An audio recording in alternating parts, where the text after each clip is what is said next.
Hi, this is Neil Asher from the Aussie Online Entrepreneurs, where we help people just like you start your own profitable business selling things on Amazon here in Australia.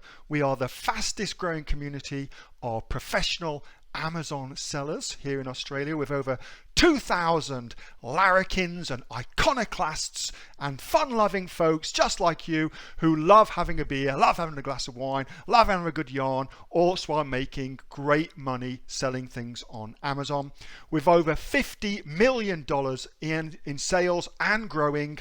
If you want to find out more about what we do, simply go to the link below or go to www.aussieonlineentrepreneurs.com.au.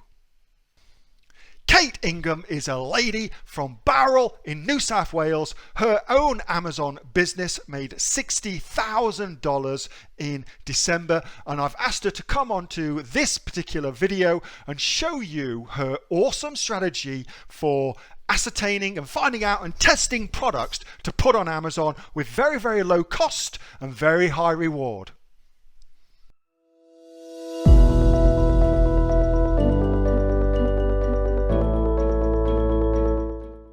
All right, so lovely Kate Ingham. Let me bring Kate up.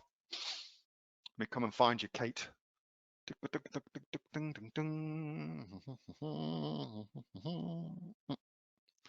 Ooh, I will make you a panelist, Kate, to begin with. And then, there you go. So I have unmuted you. You are able to talk whenever you're ready. How are you, Kate? I'm very well, thank you very much. That worked perfectly. Good evening, oh my everyone. goodness. I did originally ask Kate to talk about some incredible success they are having with TikTok and TikTok product promotions and things like that. And Kate's putting together a presentation all about that. It's actually her daughter, Kira, who's doing that. I'm actually not going to do the presentation. It's going to be Kira. She's 18 and kind of lives in that world, whereas it's not really my world. But yeah, she's learned the tricks of it, and she's just launched a product for one of the AOE community. And in 2 weeks, there were a few people that were following the thread, but in 2 weeks, got 140 views, they've got 260 subscribers, and I think they're averaging 25. Well, look, it's difficult because she doesn't have access to the sales figures, but word was something like for a new product, 25 a day being sold. So 25 sales a day, and that's what you did. It's 140,000 views, yeah.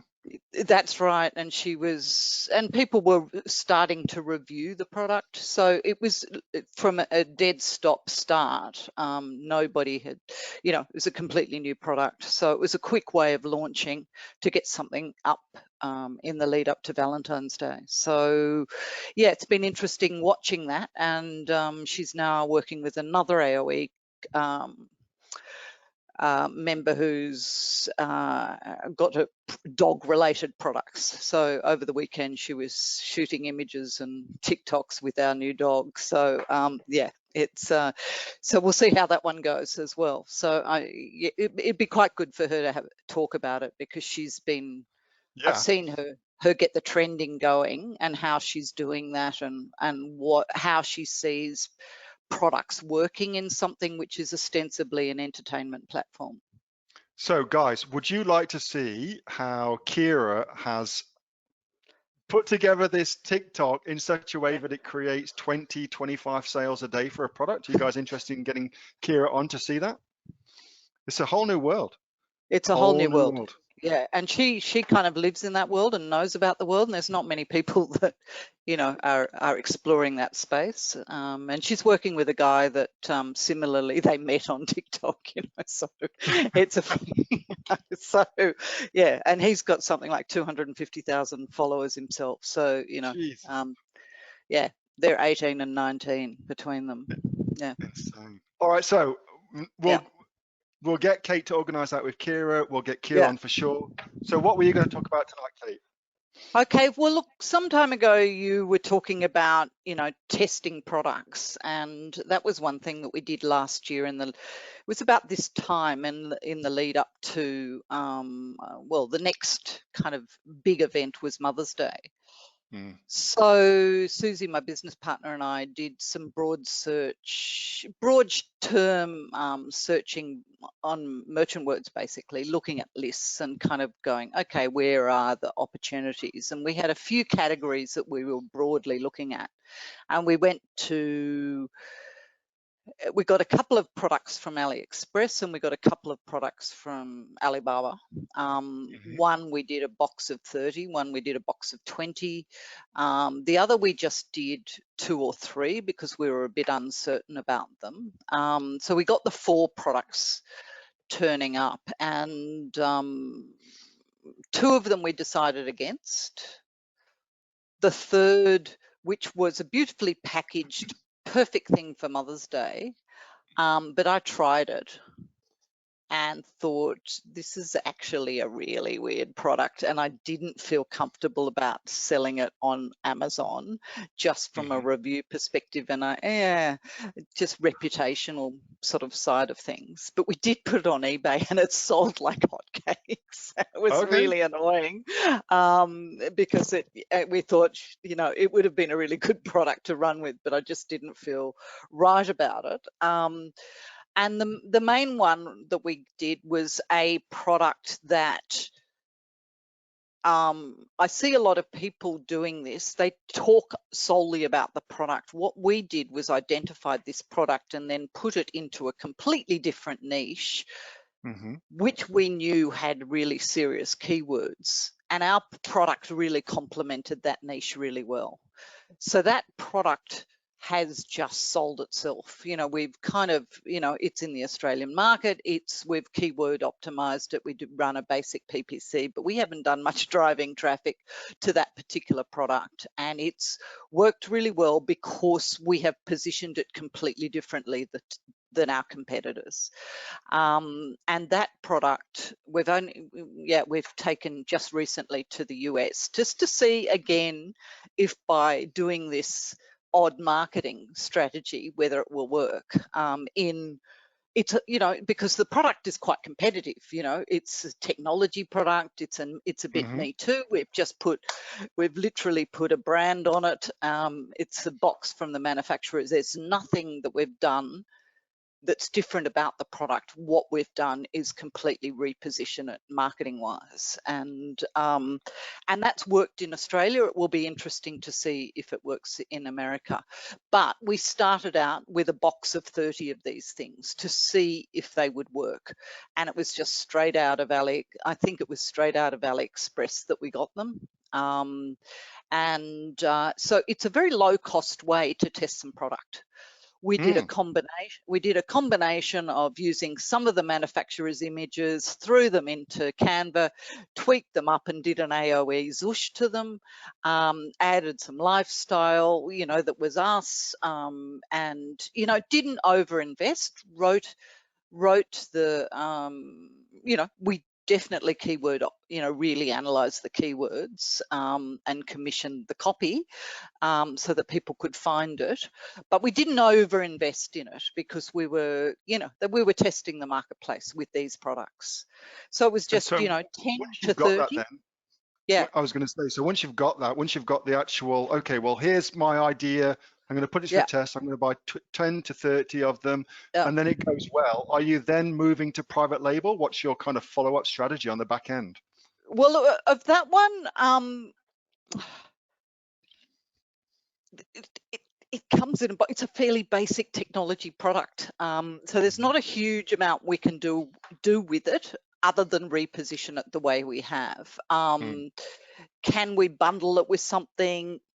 Possibly not really. And it's kind of working itself. It's one of those products. We've got a range of products. It's one of those ones. Okay, if we turn it in a certain way, it kind of works, and it's just a little hard worker that that does its thing without it being too complicated. Whereas, some of our other products, are bundles and, a lot more demanding.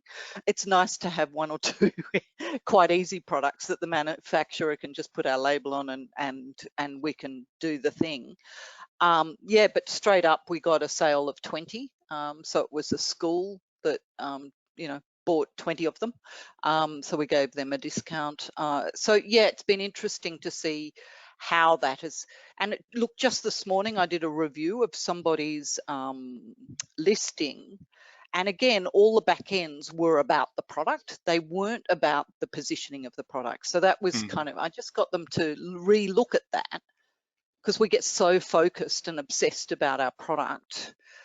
And I'm saying, well, look, I think about Amazon as like going to Westfield. And when I go to Westfield, I've got probably 5 or 6 product categories that I'm looking for, Johnny's, school stuff, and, Fred's birthday, and myself, I'm going to this event. So you've got categories that you're looking for. You're not necessarily searching for that particular product. So what I say, and a lot of people go to Amazon like that, with looking for some general categories, and they want to kind of get ideas and, hone in. So you've got to give them the keywords that are going to get them there for them to find your product. So you've really got to know your niche and know how to get that person to find your product. And so if you were to give like a synopsis of how the folks on the call tonight could implement this, what would be the steps they would take? Okay, so I start out with merchant words and do some broad search terms. And then I look through and see where, if I'm looking at a particular niche, I kind of dive in and see, okay, are there any particular products that I don't necessarily know, but I can see some good volume? I get a feel for that particular thing. And then I identify 2 or 3, I'll do a Helium 10 kind of review of it. So I'm looking at the data, I'm looking at Google Trends, and I'll look at eBay and just see, I'll work that data. And if it generally gives me a good kind of sense of, yep, there could be an opportunity there, then I think about, okay, what niche am I going for? How can I market this? Because it's about how you can position it competitively. You do your competitor analysis and what have you. And then it was a case of, yep, even if it's AliExpress, getting to, I know it was about this time, and we were thinking we didn't have anything for Mother's Day. So that's where we bought the box of 30 and thought, well, let's just try it. We've got nothing to lose. And that's when we, put it all on eBay, and it went really quickly, and it was really annoying that I didn't want to, we didn't want to sell it on Amazon. But, it was you've got to give yourself enough turnaround time, but we didn't overinvest in, producing all the collateral.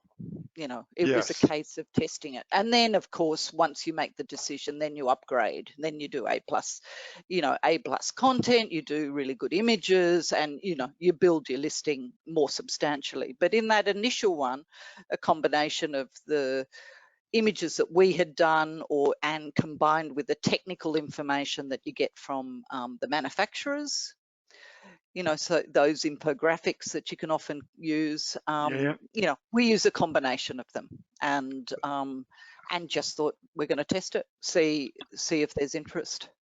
The 2 things that I take from that I think are just fantastic are attitudinal things more than anything, and that is this idea of we're just going to test it. We're just going to see what happens. There's not a great deal of stress around it. And the way that we're able to diminish that stress is by just buying a small amount of stock off of somewhere like AliExpress, getting it up and seeing what happens. Like buying 30 units of something might only cost you $60 or something like that to put something to a test. They're the 2 things I really take from that, Kate. The attitudinal things, rather than the actual strategy, which is brilliant, which I love.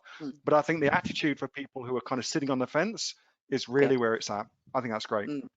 Yeah. So look,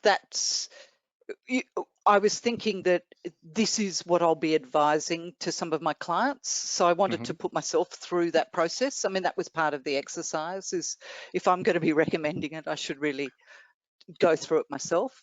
So that's, I did it. Okay, I don't have much money. We approached it. We don't have much money. We want to do this as a low cost strategy. Can we make it work? But Nice. All right. definitely definitely doing the data and identifying the niche is really important. Good. All right. So I've got some questions for you. Mary says, Kate, did you post or ship these items from your own home? Yes. eBay we did, and I'm not very good at that. We sacked me fairly quickly around that. And that that was not something that I'm entirely reliable about. But yes. So FBA Prep are fantastic for that, but because this was a trial exercise and because the whole point was we are putting ourselves into a situation of being a client starting out, and so we did all that. So we got the labels, we stuck the label on, I went back to that basic kind of thing of, this is a startup, we're going to pick 4 products and we're going to trial them. Nice. I like that. Yeah. I like the idea of sacking yourself as well. I frequently get sacked for shit I do as well. Kerry says, what do you mean when you say reposition it? Okay, so all right. It is a fairly simple low-end technology product that could be very useful, and there was a particular craft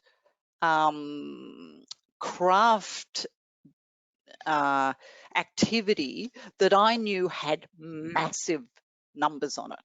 I'd just come across it. It was one of those little niches that I discovered ages ago and went really looking for where the opportunity is, but didn't want to go down there because it had become horribly competitive. But I knew that there was an opportunity to be associated with that keyword. What we found was that that particular product, you could align with that keyword, which was a craft activity. That had issues around visibility and what have you, and our product helped with that. So it was a case of, that's a really good idea with that product. And so we marketed to those people. We didn't market for people looking for our product because our product's kind of incidental. Does that make sense? So just while Kate was saying that, it does. I believe it does. I believe I've also got a demonstration, and you tell me if I'm kind of right with this. So just while Kate was saying that, I had an idea. Over the weekend, for instance, my youngest daughter, Charlotte, who is 8, she was making, with her iPad, she was making kind of Barbie videos where she's got her hands on the screen and she's holding they're not really Barbie dolls, I don't know what the brand of them is, but she's holding them on screen and they're talking to each other. She's doing the voices and it's like a little skit that she's doing, okay? And then she uploads that to YouTube and that's really fun. She gets a massive kick out of doing it. All right, so that's the premise. Oops, that's the wrong one. So something that she would need is a way to light that set. Exactly. So a selfie camera is a set lighting, like I've got a selfie camera now. It's a selfie camera, light is a way to actually light the set, so to speak, but it's not designed for that. It's not like it's not like she's buying a Barbie scene lighting system. She's going to buy a little ring light like that and use it to light her set. So she's repurposed it. Is that kind of, I'm on the right track with that, Kate? So you'd a smaller product that was a really neat kit that was possibly in a pink bag that, could be, and you take the exact technology product, but you package it for teenage girls. Okay, cool. Yeah. And so that's exactly what we're doing. So we're taking this product and we're marketing it to the crafters. Yeah, nice. So our market are the crafters. So it's a technology product that, our crafters are not looking for us. Yeah, they will never. Yeah. It wouldn't even occur to them to look for us. But it would occur to them that once they see what we do, it's a good idea. Mm. All right, I like So that. That's a different take on what I thought, and I like that a yeah, lot. yeah. So, and that's the positioning that we've done a lot with our products, is just finding a way of tweaking the marketing so that it lands, it finds its particular niche, and we're not competing head to head with the same product. Yeah, I like that. And Yeah, that comes back to customer avatar and understanding exactly. who's the end user of your product and who's going to be buying it. That That's all right. comes back to that. So Yeah, yeah, so exactly. there are, I will say, heaps and heaps of questions in here about how much Kate spent on Amazon PPC. I will tell you that's of no consequence whatsoever, because Amazon PPC costs are different across categories. So I can tell you. whatever Kate spent, I I'm going to can let you. tell you, we were incredibly stingy. I'm going to let you. I'm going to let you answer the question. I just want to kind of give it some context first, okay? So the context is, I'm going to let Kate answer it. The context is, it doesn't matter what she spent. It's of no consequence what she spent, because your PPC costs will be different. So in my own business, where I don't have billions of products, I've got like, I don't know, 40 of my own products, something like that. Each one of those products has got a different PPC cost. Some of them cost me 5 cents a click. Others cost me $2.50 a click. So it's going to depend on what you're selling. With that being said, Kate, over to you. Okay, so Susie was very strict around this, and this was a startup strategy. So we wouldn't have gone more than $5 a day. Yeah. Okay, and we did auto, and then we were focused on America, and we often forgot about Australia, in terms of, and I had a lot of coaching clients. So, I wasn't obsessing about the PPC. Yeah. Yeah.